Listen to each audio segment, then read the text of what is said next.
Hi, we are Pico Studio from Barcelona. We are Jordi and Alexis, and we are here to talk to you about our first game, Arise, a simple story.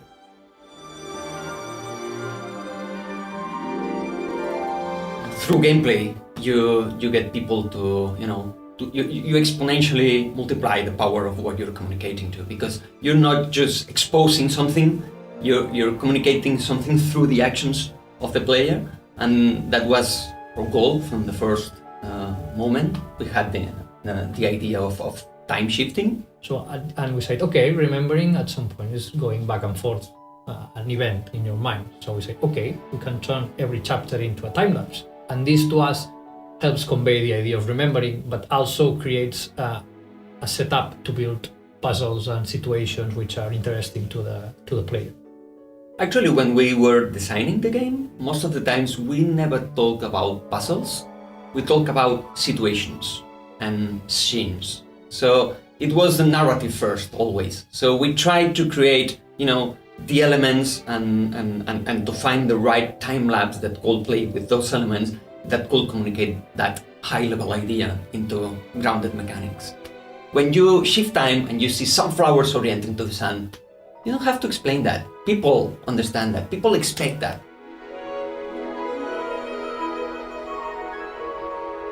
The first version of everything that you will see in the game was way more complex than what has ended up being in the game. For example, I think in the childhood level is the best example, because we had very interesting puzzles that we had to remove because it felt like working. And childhood is not about working, it's about being a child and enjoying things and being surprised by giant things and giant animals and colors.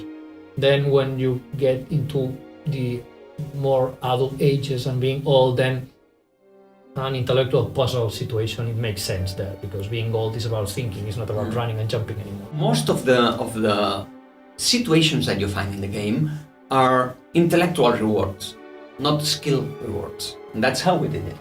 Yeah, and a lot of testing. Yes.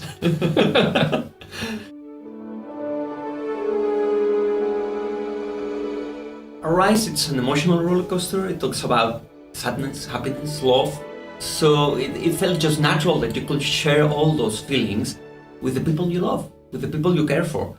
So that's why we have local co-op mode, and you can play the game with your girlfriend, your boyfriend, your father, your daughter, your grandfather. So one player takes control of the old man, and player 2 takes control of time. We wanted both players to feel that they were together doing things. So that's why we call this mode Together mode. We want to play with, our mates, with our friends, with our fathers, with our kids.